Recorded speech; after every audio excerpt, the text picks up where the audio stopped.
¿Se me oye? ¿Sí? ¿Me podéis oír? Muy bien, excelente. Muy bien.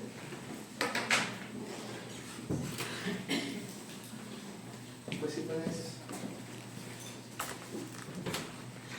Buenos días, hermanos, bienvenidos. Y en esta mañana tengo el privilegio de compartir la palabra de Dios y estamos ya por el final de nuestra serie de la carta a los Colosenses. El año pasado, supongo que por estas fechas, iniciamos y ahora estamos en la penúltima predicación de Colosenses. Y el mensaje de hoy se titula, diverso, ¿no? La nueva familia, también la oración, instrucciones y conciencia misionera. Estaremos viendo de Colosenses capítulo 3, versículos 18, hasta el capítulo 4, versículo 6. ¿Vale? Entonces, el plan de este mensaje es el siguiente, ¿no? Primero vemos la nueva familia y relaciones sociales del cristiano, es decir, cómo tenemos que vivir en esa nueva familia y de cara a los demás. Después la oración, instrucciones acerca de la oración, y después instrucciones y conciencia misionera, ¿sí? De qué es lo que tenemos que tener en cuenta, porque Dios tiene un propósito para nosotros para alcanzar a los demás. Vamos a ver entonces el desarrollo de todo esto y el primer punto dice la nueva familia y relaciones sociales del cristiano. ¿Vale? Dice, vamos a comenzar entonces capítulo 3, versículo 18. Dice así: mujeres, estad sujetas a vuestros maridos como conviene en el Señor. ¿Vale? En primer lugar, cuando arranca hablando del tema de la familia, lo primero se dirige Pablo a las mujeres y dice que en el contexto de la familia, la esposa, la mujer, tiene que estar sujeta a su marido. ¿Qué significa esto? Pues respetarlo, ni más ni menos. Como conviene en el Señor, se dice ahí. Si miráis los pasajes paralelos, sí, cuando habla de, por ejemplo, en Efesios 5:23, se dice que prácticamente el temor, la reverencia que tiene la persona hacia Cristo, o que la tiene la mujer hacia Cristo, esa es la actitud de temor, de reverencia, con la que tiene que tratar con respeto profundo a su propio marido. Entonces, eso es muy importante y es un distintivo del pueblo de Dios, que en contraste con una sociedad como la nuestra, donde se nos enseña prácticamente a odiar a los varones, ¿no? A través de los medios de comunicación, a través de la propaganda que hay. O sea, lo que se enseña es que, bueno, ya lo habéis visto, ¿no? No es necesario ni que ponga ejemplos ni que lo explique, ¿sí? El feminismo de la tercera ola a lo que está dirigiendo es a que se menosprecie a los varones. No es a establecer una igualdad, sino es a menospreciar. En contraste, la palabra de Dios nos enseña a ser luz en medio de las tinieblas. Y para ser luz en medio de las tinieblas, como pueblo de Dios, como familia de Dios y de Cristo, marcaremos una diferencia. Y en este caso, las esposas marcarán una diferencia en la sociedad, en medio de las tinieblas, en que se van a distinguir por un respeto destacado hacia sus maridos. Estad sujetas, es decir, haced caso. ¿Por qué? Porque el marido, como ya lo sabéis, es cabeza de la mujer. Es decir, en la familia tal como Dios la concibe, la cabeza del varón es Cristo. El varón le debe a Cristo y la mujer al varón. Es decir, en la medida en la que la mujer reverencia y adora a Dios, ella, en la misma proporcionalidad, tiene que respetar a su esposo, designado por Dios como cabeza o responsable sobre su vida, por el bien de ella, para amarla, para cuidarla, para beneficiarla, para protegerla y para proveer para ella. Se merece el respeto. Bien. Y uno dice, ¿y aún quien no lo merezca? Para eso también hay otro pasaje, ¿no? Primera de Pedro capítulo 3, si lo podéis leer en casa. ¿Qué es lo que dice para aquellas mujeres, aquellas mujeres cuyos maridos no son todavía creyentes? ¿Cuál es la instrucción? ¿Cuál es la instrucción para aquellas mujeres en relación con aquellos maridos que todavía no son creyentes? Pues ya lo leeréis en casa. Ser luz. Y a través de esto se conseguirá, dice, ¿no?, ganar a esa persona para Cristo. Si el marido resulta que pues te has casado siendo no creyente y te has convertido al Señor, y resulta que tu marido no se ha convertido, todavía debes orar por él, debes ser de testimonio, y esa reverencia, ese temor, ese respeto profundo que tengas por tu marido, le va a hacer pensar, ¿qué te pasa? Podemos, solamente a propósito de esto, quisiera poneros un ejemplo. Es muy interesante. He escuchado, por ejemplo, ¿no?, el cambio de carácter, el cambio en la forma de ser de Leslie, que era la mujer de Lee Strobel. ¿Cuántos sabéis quién es Lee Strobel aquí? No. Muy bien, te esperaba. Bueno, pues Lee Strobel ya lo sabéis. Él era un exateo. Y es hoy en día uno de los apologetas cristianos más destacados en escribir libros para la defensa del cristianismo. Bueno, pues podéis ver la película, año 2017, El caso de Cristo.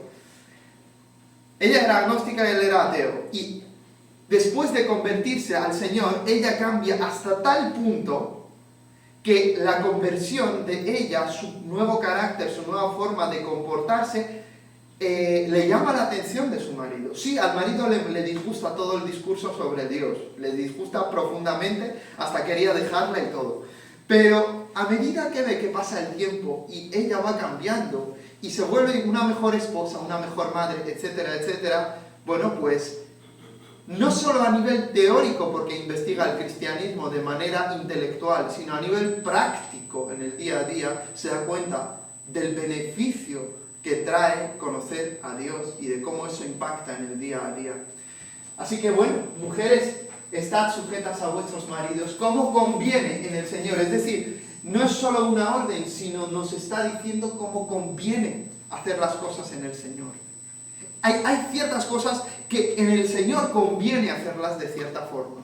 Porque si las hacemos de otra manera, no daremos el buen testimonio al que Dios nos llama en esta tierra y en nuestra misión. Continuamos. Ahora se dirige a los maridos. Maridos, igual que en Efesios 5, amad a vuestras mujeres y no seáis ásperos con ellas.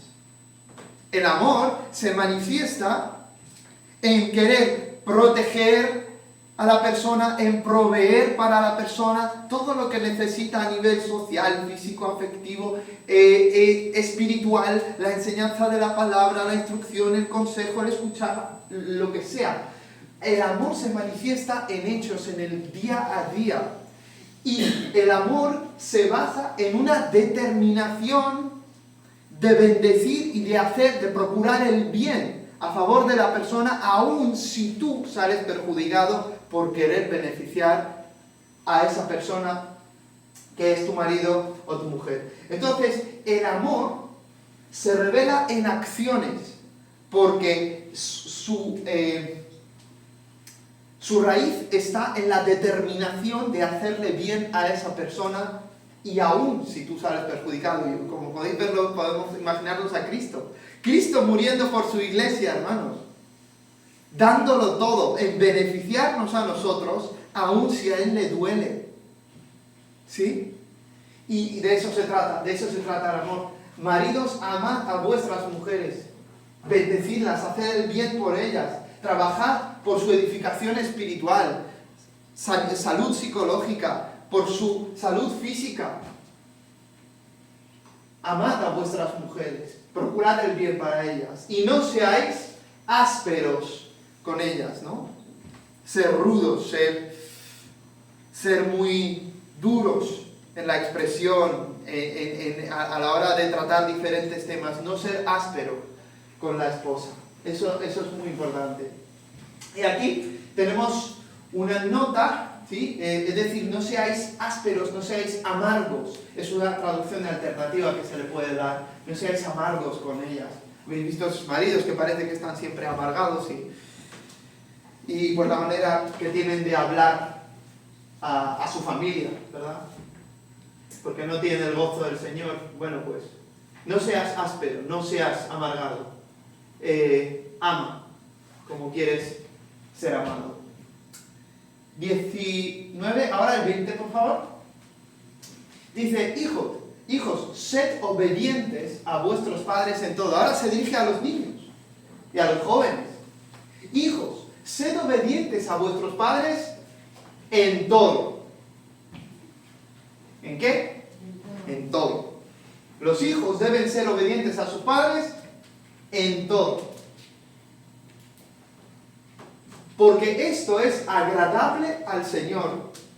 C. ¿Sí? Esto es agradable en el Señor. Cuando tú estás en el Señor, ¿vale? Si tú, se supone que estamos en el Señor y queremos agradarle, queremos vivir por Él para que Él se goce por cada gesto que hagas, por cada mirada que tengas, por cada trato que tengas hacia los demás. Si ese es el objetivo de tu vida, hijo, hija, niño, niña, sé obediente a tus padres en todo. En todo. Ahora, lo mismo que yo enseño a los niños en el colegio, y hay excepciones, digo, si tus padres te dicen roba, mata, insulta, pega, ahí puedes desobedecer, porque la palabra de Dios va antes. Si tus padres te dicen renuncia al cristianismo, imagínate que eres un niño, como pasa, por ejemplo, en Pakistán o en otros países, niños que se convierten al Señor con un contacto que han tenido con un misionero, por lo que sea, y sus padres, no, ni se te ocurra, ¿no? Pues el niño, ¿qué tiene que hacer? No tiene que hacer caso a los padres en eso, no tiene que renunciar a Cristo. Cuando se trata de la verdad y del Dios verdadero, no hay obediencia que valga, ¿vale?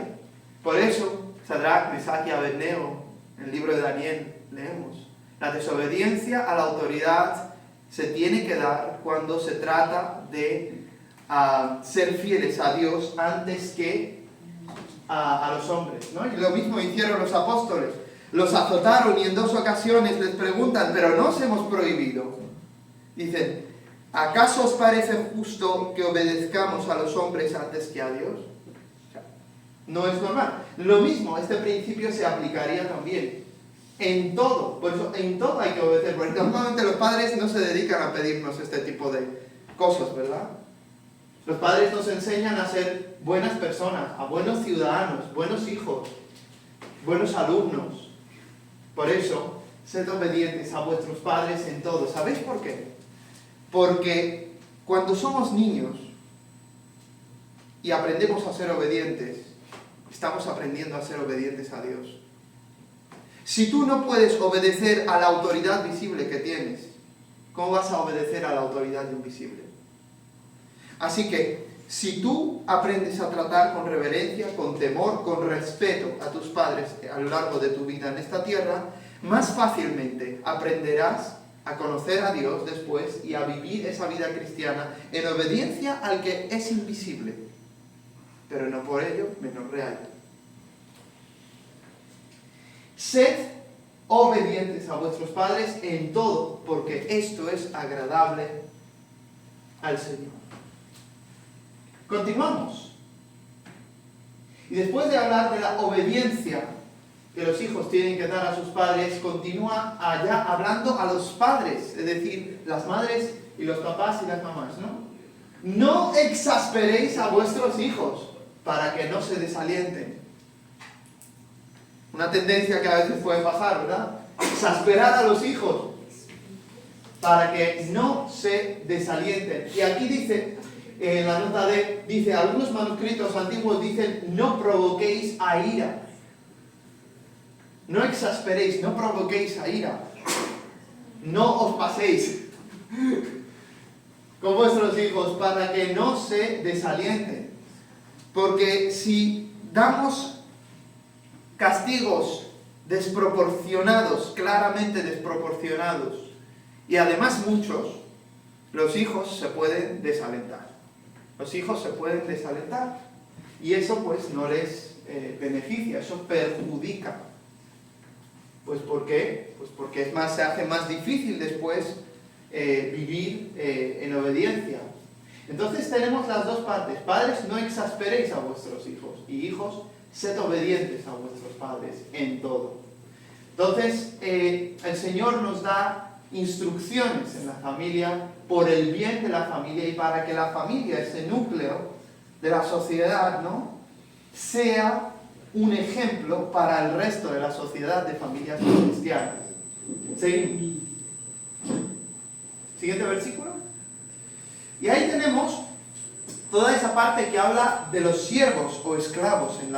Ya sabéis que en la antigüedad había esclavitud, ¿vale? Y los siervos pertenecían a los amos. En el pueblo de Israel era un poco diferente al mundo pagano, porque eran trabajadores domésticos durante 7 años, ¿no? Y después pues se liberaban de esa obligación, porque había una ley en la ley de Moisés que los liberaba. Al cabo de 7 años, ¿qué sucedía? Pues estabas obligado a liberar a ese trabajador doméstico o esclavo. En cambio, en la sociedad pagana, justamente que contrasta, ¿no?, con las leyes buenas de Dios, pues lo que nos encontramos es que había otro tipo de esclavitud. Y prácticamente los esclavos pertenecían a la familia, ¿no? Desde luego que estaban casi a la altura de los hijos en una familia, no sé, griega o romana, si queréis. Pero los hijos, cuando digo que estaban a la altura de los hijos, no estoy queriendo decir que eran tan valorados como los hijos, sino todo lo contrario. Es decir, los hijos se asemejaban a los esclavos. Las mujeres, bueno, en la sociedad grecorromana, una mujer, pues a lo mejor podía estar con su marido, ¿vale?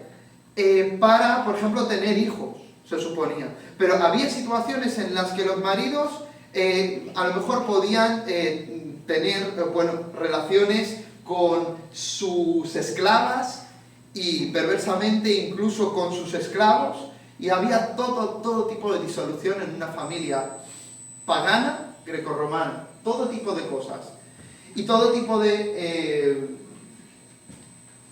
excesos. No obstante, en el Nuevo Testamento la enseñanza que nos da Pablo, que nos da la palabra, es totalmente, diametralmente opuesta al patrón que se manejaba en el mundo grecorromano. Hasta tal punto, por ejemplo, ¿no?, que en 1 Corintios, capítulo 7, se dice que el cuerpo del marido le pertenece a la mujer, y el cuerpo de la mujer le pertenece al marido. Y esto era una absoluta locura para los varones de la sociedad grecorromana. Así que lo que nos enseña el Nuevo Testamento, también respecto a los esclavos, pensad la carta a Filemón, que Filemón, que ahora era cristiano, tenía que recibir a Onésimo, que era un esclavo suyo que había huido ilegalmente de él y que ahora se había convertido, tenía que volver a su casa, pero Filemón le tenía que tratar como a un hermano, no como un esclavo. Realmente cuando el Cristo llega a tu vida, cuando el cristianismo penetra en la sociedad y en los valores, eso acabará, como ya lo hizo, acabará con la esclavitud y acabará con todo tipo de desigualdad de trato entre hombres y mujeres. Mirad, siervos, obedeced en todo a vuestros amos en la tierra. ¿Veis? Es decir, el mensaje no es rebelarse, el mensaje no es cambiar todo, asóciate con otros esclavos y que... No, lo que nos está diciendo es que siervos, obedeced en todo a vuestros amos. Al igual que a hijos se dijo, ¿os acordáis? Sed obedientes a vuestros padres en todo. Pues aquí se dice, siervos, esclavos, obedeced en todo a vuestros amos en la tierra. Acordaos, de nuevo, la matización. En todo, excepto en aquello que vaya contra la palabra de Dios, evidentemente. Siervos, obedeced en todo a vuestros amos en la tierra. Mirad las notas que tenemos aquí. esclavos, ¿vale? O amos en la tierra, como decía aquí. Sí. Vale, sí, aparece que hay una diferencia con la letra, pero no pasa nada. Es decir, continuamos. Dice, a vuestros amos en la tierra, no para ser vistos, es decir, no en el servir al ojo. No para ser vistos, no en el servir al ojo. Sí, cuando tú haces las cosas solo para quedar bien. Con tu jefe, no sé, en tu trabajo, solo para quedar bien. No para servir al ojo, sino ¿para qué? Sino ¿de qué forma? No para ser vistos como los que quieren agradar a los hombres, sino con sinceridad de corazón, temiendo al Señor. De nuevo, temiendo al Señor, es decir, al cristiano el temor del Señor le tiene que llevar a una vida práctica, sincera, honesta en su trabajo.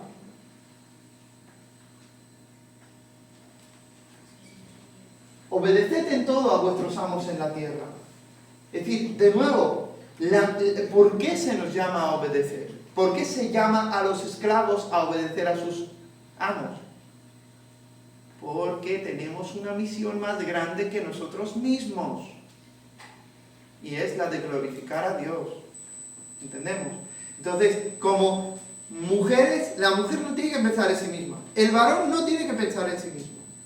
Los niños no tienen que pensar en sí mismos. Los padres no tienen que pensar en sí mismos. Los siervos no tienen que pensar en sí mismos. Tienen que pensar en la gloria de Dios. Y en cómo tu comportamiento va a ayudar al progreso del Evangelio en la sociedad. Es decir, cómo tu familia, cómo la forma en la que te relacionas en tu trabajo, cómo eso va a contribuir en que las personas que te rodean conozcan a Dios antes. Y en lugar de ser un obstáculo para los demás por nuestro comportamiento, debemos ser un testimonio y una luz a la gente que nos rodea. Con sinceridad de corazón, temiendo al Señor. Ese es el punto. Si tú conoces a Dios, vives conectado en temor de Dios. Y todo lo demás, mujeres, maridos, hijos, padres, todo fluye del temor al Señor. Continuamos con la instrucción y dice, y todo lo que hagáis, hermanos, y todo lo que hagáis, hacedlo de corazón. Hacedlo de corazón, como para el Señor y no para los hombres. Si tú eres cristiano, si Dios te ha llenado con su Espíritu, tienes que vivir como para Él y no como para los seres humanos. Él es nuestra motivación. Si es que por eso dice, amarás al Señor tu Dios con todo tu corazón y con toda tu alma y con todas tus fuerzas y con toda tu mente.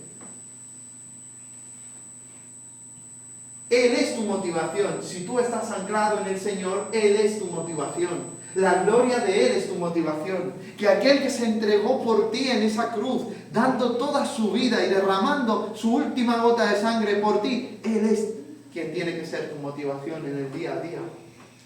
Y por eso trabajarás como hay que trabajar, como dicen, como Dios manda.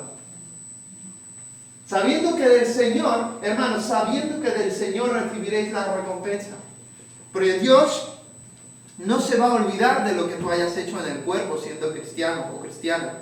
Dios no se va a olvidar. Dios ha visto tu sufrimiento. Dios ha visto tus noches sin poder dormir. Dios ha visto tus lágrimas. Dios ha visto todo eso. Y Él te va a recompensar porque en lo poco has sido fiel.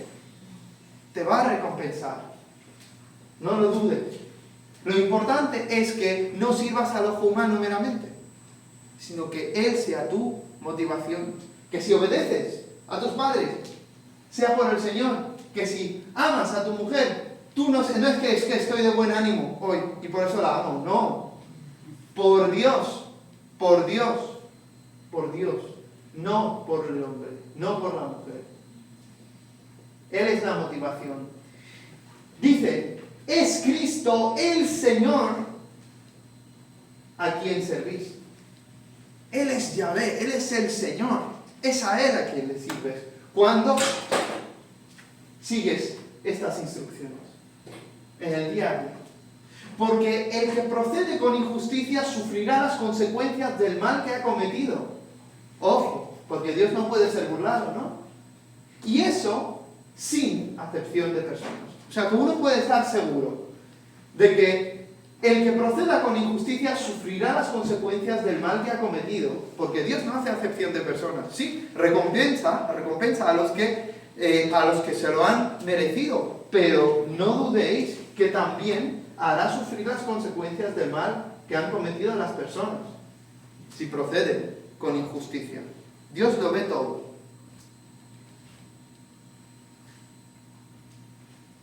Entonces, dependiendo de la forma en la que tratemos a los demás, la forma en la que trabajemos, etcétera, etcétera, si nuestra motivación es el Señor, la gloria del Señor, recibiremos recompensa. Pero si lo hacemos, yo qué sé, demuestras amor por tu mujer, porque si no lo vas a pasar mal tú después. O demuestras obediencia a tus padres porque si no te van a castigar. O si trabajas siendo sincero porque sabes que hay cámaras por todas partes como en algunos estados de China. Eso no es la motivación, hermano. El Señor es la motivación. El que conoce al Señor tiene temor del Señor. Y que el Señor nos ayude a glorificarlo y a recibir las recompensas que Él quiere darnos. Esas coronas con las que Él te quiere dar en el día del tribunal de Cristo. Continuamos. Amos, por último, tratad con justicia y equidad a vuestros siervos, es decir, a los esclavos, sabiendo que vosotros también tenéis un Señor en el cielo, el amo también, y el padre también, y la madre también. Todos han de rendir cuentas al Señor. Y al amo cristiano se le está llamando aquí a tratar con justicia y equidad a sus siervos. No puedes aprovechar la posición de que eres superior para hacer injusticias. Tratad con justicia y equidad a vuestros siervos, sabiendo que vosotros también tenéis un Señor en el cielo. ¿Entendido, verdad? También tenéis un Señor en el cielo. Por eso hay que entender, como dice Pablo, la cabeza de Cristo es Dios, la cabeza del varón es Cristo y la cabeza de la mujer es el varón o el marido.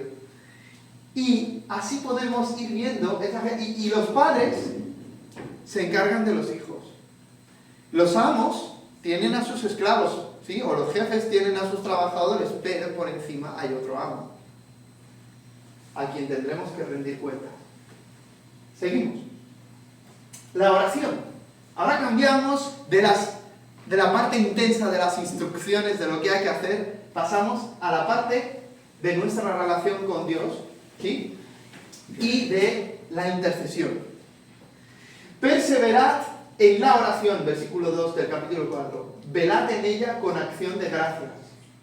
Es decir, ¿a qué se nos llama? Daré uno más. A perseverar, dice aquí, consagraos a la oración.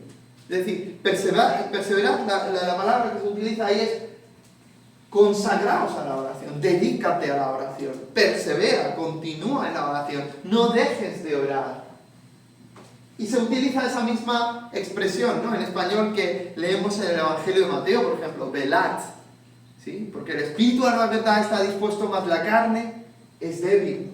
Velar, esperar, perseverad en la oración, velando en ella con una actitud, con acción de gracias. ¿Qué es la acción de gracias? Estar agradecidos, ¿sí? Perseverad en la oración, velando en ella, espera en ella, ¿sí? Permanece en ella. Pero mientras vives de esa manera, te tiene que acompañar la gratitud, acción de gracias. No puras oraciones de petición, no puras oraciones de ayúdame, no puras oraciones de intercesión, sino el agradecimiento tiene que estar presente en todas. ¿Por qué? Bueno, primero porque creemos que lo que le hemos pedido lo va a hacer y le damos gracias. Pero segundo, Porque aun si no lo va a hacer por nuestro bien y por el bien en general. Y también le tenemos que dar gracias porque a veces no sabemos lo que le pedimos. Y a veces no es conforme a su voluntad directiva lo que le pedimos. O a veces es bueno, pero no es para ahora. Y si fuera ahora, las cosas podrían ir a peor. Pero tiene que ser después. Entonces le damos las gracias. Porque las respuestas son, ya lo sabemos, sí, no y no todavía. Entonces tenemos que tener esa actitud de gracias cuando oramos o cuando intercedemos. Porque de lo contrario, no estamos reconociendo ni que Él nos escucha, ni que lo que Él nos acabará dando es bueno. Y lo que hasta ahora nos ha ido dando, también tenemos que estar agradecidos por ello. Lo que tenemos hasta ahora. Porque hasta aquí nos ha traído el Señor. Seguimos. Perseverar en la oración, velando en ella con acción de gracias. ¿De qué manera orando? Orando al mismo tiempo. Es decir, a la vez que haces todo esto, ¿no? La petición por ayuda, la intercesión, la acción de gracias, tienes que interceder por los que predican el Evangelio. En este caso, pues a Pablo ya no lo tenemos aquí, ¿verdad? Ya no tenemos que estar orando por Pablo. Ahora tenemos que orar por Franklin Graham, tenemos que orar por todos los misioneros, por todos los evangelistas conocidos y no conocidos. Tenemos que orar por todos los que predican la palabra de Dios, ya sea en los estadios, en las universidades, en las calles, o tú mismo, en el trabajo. Hay oportunidades increíbles que a veces el Señor nos da para predicar el Evangelio. Y lo que nos está diciendo Pablo y el principio que nos enseña aquí es que cuando hay gente que está compartiendo el Evangelio, como parte del cuerpo de Cristo, debes predicar para que esa persona lo pueda hacer y lo pueda hacer mejor y esté protegida mientras predica. Después de que predica y a la hora de armar el mensaje, que el Señor dirija para hacer todo según su voluntad. Porque hay enemigos espirituales que se oponen, que no desean que el Evangelio progrese o que tú estés bien como para estar en condiciones de predicar el Evangelio. Así que orando al mismo tiempo también por nosotros. ¿Para qué? Para que nos abra una puerta para la palabra. ¿Qué necesitamos? Pues que el Señor nos abra puertas. Porque hay veces que, ¿no te ha pasado que estás en el trabajo, en donde estés, y parece que no se abre la puerta, parece que no hay oportunidades para hablar, porque o ni te preguntan nada, y no sabes ni por dónde entrar para contarle al Señor de tu principal amor en la vida, ¿no? Y de tu mayor esperanza, que es la esperanza del Evangelio. Entonces, necesitamos también oportunidad o una puerta para la palabra, ¿sí? Eso también es importante. Y para cuando llegue ese momento, estar listos para hacerlo. A fin de dar a conocer, dice, a fin de hablar, ¿sí? A fin de dar a conocer, a fin de hablar, el misterio de Cristo, por el cual también he sido encarcelado. Del misterio de Cristo ya hemos hablado, ¿os acordáis? Cristo dice, la esperanza de gloria. Cristo en vosotros, la esperanza de gloria. Lo hemos leído en Colosenses. Pues ese misterio de Cristo, ese Dios que se ha hecho carne, que vivió aquí, que murió y resucitó y ahora viene a vivir en tu corazón, necesitamos hablar de Él, necesitamos dar a conocer, necesitamos esas oportunidades para poder hacerlo, a fin de dar a conocer el misterio de Cristo, por el cual también, dice Pablo, he sido encarcelado. Hoy en día, hermanos, nuestros hermanos que están en Irán, ¿sabéis que en Irán hay una iglesia subterránea, y hay unos 8 millones de cristianos en Irán que bajo el suelo se reúnen, tienen comunión unos con otros y de alguna manera logran hacer sus cultos? La iglesia en Irán es increíble y todos los testimonios que vienen de ahí, de personas ex-musulmanas, de cómo el Señor se aparece a ellas, es impresionante. Y así hay muchos hermanos encarcelados, hermanos. hay más de 380 millones de cristianos perseguidos por el mundo. 380 millones. Que calculando estadísticamente es 1 de cada 7 cristianos es perseguido. 1 de cada 7. 1, 2, 3, 4, 5, 6, 7. 1, 2, 3, 4. Imagínate, estadísticamente, si nos ponemos a contar de todos los cristianos que hubiese en el mundo, 1 de cada 7 es perseguido. Si repartiéramos, trajéramos a esos cristianos, cada séptimo sería un cristiano perseguido. Imagínate. Así que los cristianos muchas veces son encarcelados. Y la carta a los Hebreos, capítulo 13, también nos dice y nos anima a que nos acordemos de los que están presos, de los que están en la cárcel, por la palabra de Dios. Apoyarlos, visitarlos, orar por ellos, etcétera, etcétera. Hay mucha gente, hermanos, que están en la cárcel por la palabra. Continuemos. Dice, por el cual también he sido encarcelado para manifestarlo como debo hacerlo. Claro, es lo que os decía antes, que si no hay oración, a lo mejor no lo haremos como debemos hacerlo, porque nosotros somos un cuerpo y debemos entender que si somos un cuerpo necesitamos el apoyo en oración de unos con otros. Si vosotros miráis cómo funciona el cuerpo humano, cómo las células trabajan unas con otras, cómo se asocian, cómo llevan las cosas de un sitio a otro, para que nuestro cuerpo funcione, pensad en esto, debemos estar coordinados en oración, perseverar en la oración, para poder ¿qué? Para poder manifestar ese misterio de Cristo, ese evangelio, como debemos hacerlo. Necesitamos el apoyo de todos. Seguimos. Y la última sección de hoy, instrucciones y conciencia misionera. Y dice, andad sabiamente para con los de afuera. Andad sabiamente para con los de afuera. ¿Y qué significa eso? Pues vamos a verlo, ¿vale? Los cristianos deberían andar sabiamente para con los de afuera. En su conducta diaria deberían darse cuenta que están siendo cuidadosamente observados por los incrédulos. ¿No sé si te has dado cuenta de que en el momento en el que la gente que te rodea sabe que es cristiana, tú dices que eres cristiana, encima si eres evangélica más, la gente se fija en ti, en tu modo de vivir, en tu forma de contestar, en tu forma de comportarte, en tus reacciones a las situaciones que se presentan.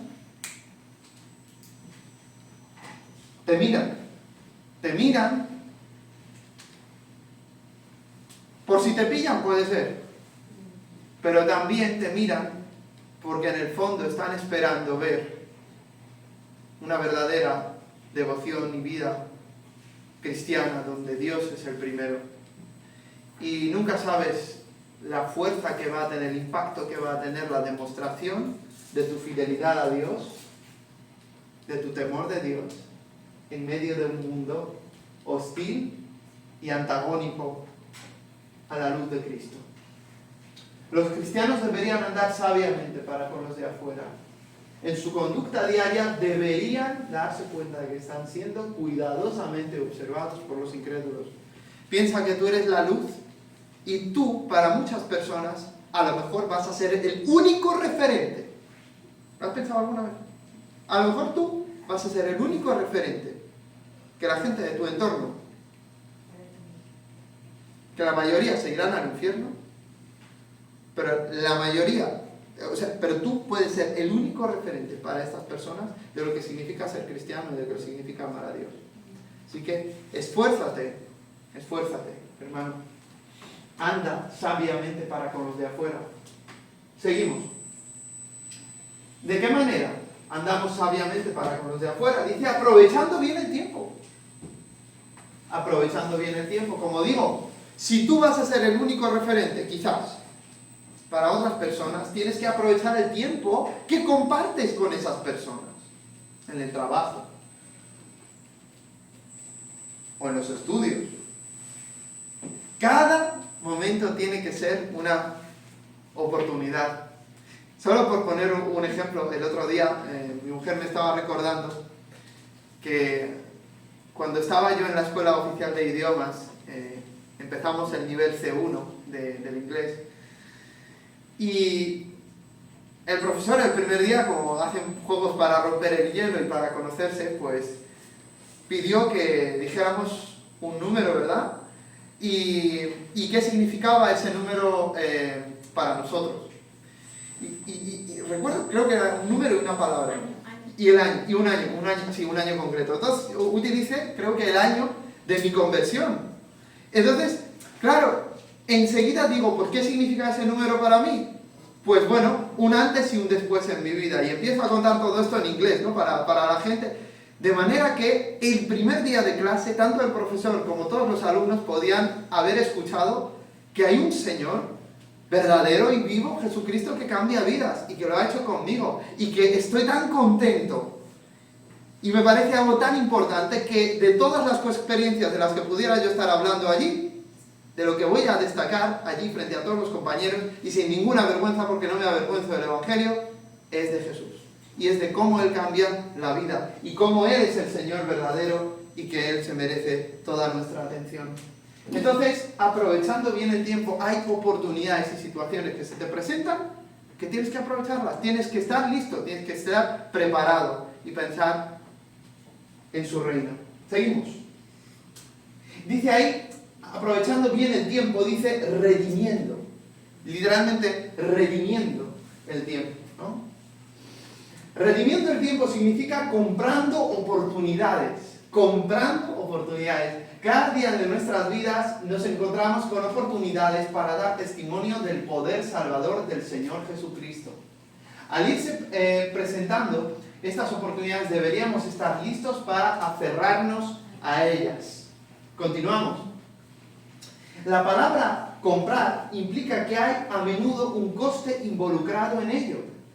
¿Sí? A veces hay que esforzarse para ello.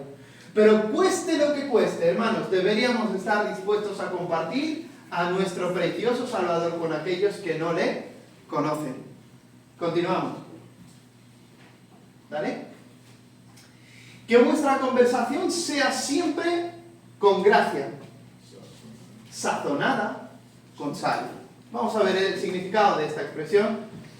Si nuestra conversación ha de ser siempre con gracia, debe ser cortés, humilde y según Cristo. Debería estar exenta de chismes, frivolidad, impureza y amargura. ¿Daré uno más? La expresión sazonada con sal, uno puede preguntarse qué significa, hermanos, tiene que ver con la sabiduría, ¿vale? Sazonada con sal puede tener varios significados. Algunos comentaristas piensan que, aunque nuestro lenguaje debería ser con gracia, debería ser asimismo sincero y sin doblez. Otros piensan en la sal como potenciador de sabor. Y que con ello Pablo nos dice que nuestra conversación nunca debería ser aburrida, sin contenido, insípida, sino que debería ser siempre valiosa y provechosa. Lightfoot, otro comentarista, dice que los escritores paganos usaban sal como figura del lenguaje para ingenio, respuestas ingeniosas, conversación ingeniosa. Pablo cambia de ingenio a sabiduría, el sentido de sal como sabiduría. Entonces, fijaos qué interesante es lo que se nos está diciendo en un solo versículo, que nuestra conversación no solamente sea cortés, humilde y según Cristo, sincera, sin doblez, etcétera, etcétera, sino también tiene que estar exenta de chismes, de frivolidad, de impureza o amargura. Y la conversación la debemos llevar a cabo con sabiduría, ¿sí? Sazonada con sal. ¿Seguimos? ¿Para qué todo esto?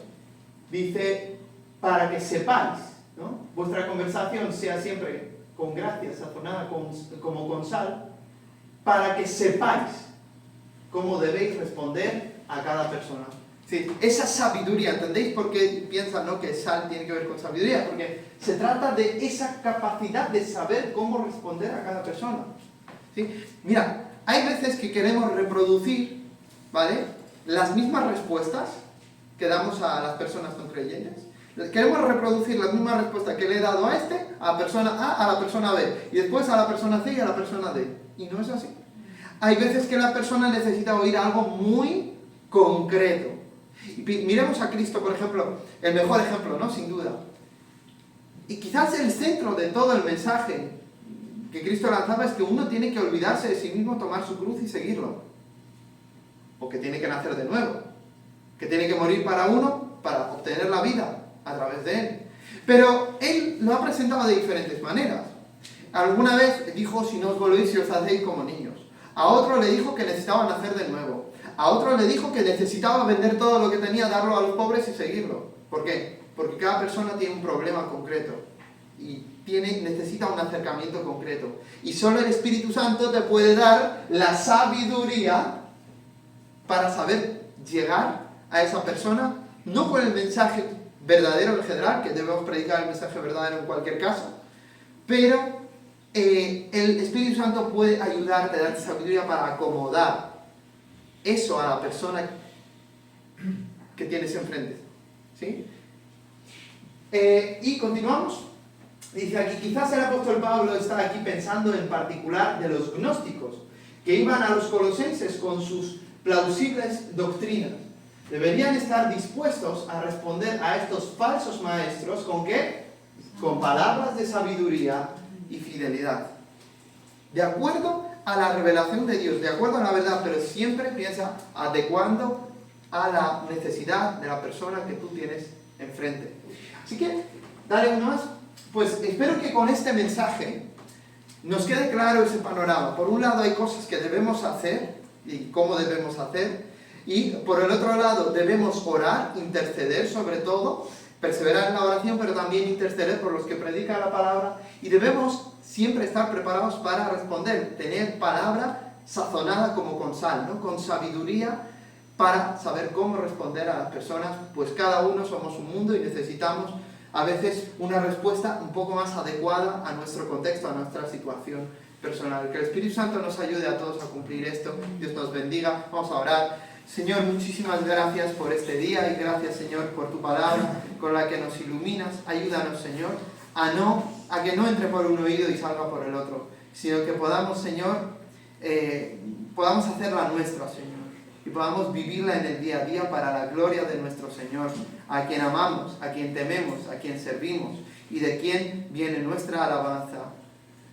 y la recompensa por la fidelidad. Ayúdanos, Señor, a serte fieles a lo largo de esta semana y vivir como debemos, como familia, como los que oran, como los que interceden, Señor, y como los que predican a un mundo perdido, pues somos luz en medio de las tinieblas y nos llamas a ser luz. Ayúdanos, Señor, perdona nuestros pecados, llénanos del Espíritu Santo y glorifica tu nombre a través de nosotros como iglesia. Amén. Amén. Amén.